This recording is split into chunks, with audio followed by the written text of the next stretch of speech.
माझ्या मावळ तालुक्यातले, मुळशी तालुक्यातले, बारामती तालुक्यातले, पुरंदर तालुक्यातले, राजगड तालुक्यातले, भोर तालुक्यातले, पुणे पिंपरी चिंचवडचे झाले ना चांगले.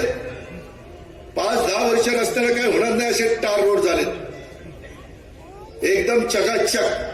म्हणजे माझा दुहेरी होतो, एक तर टुरिझम वाढव, परत 40 देशातले सायकल स्वार आले होते, तुम्ही बघितलं ना इथं 1-1 कोटीच्या सायकली आहेत त्यांच्या.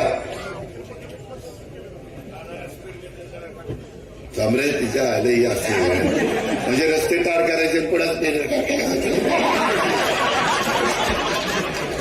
त्या रोडला जोडणारे इतर रस्ते त्याला स्पीड ब्रेकर करेल की तो तिकडून येताना मेन रोडला स्लो चालेल, परंतु मेन रोडला स्पीड ब्रेकर केल्यावर त्या रोडचा काही अर्थच नाही. आता आपला यवतवरून आणि पाटसवरून आम्ही बारामतीपर्यंत येतो किंवा आमच्या पिंपरीपर्यंत येतो, त्या रस्त्याला जर स्पीड ब्रेकर केले तर त्या रस्त्याला उपयोग काय.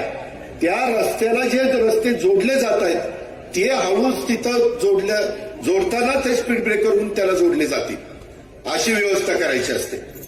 आपण पण आता जरा वाहतुकीचा सेन्स म्हणजे ट्रॅफिक सेन्स हे पाळला पाहिजे.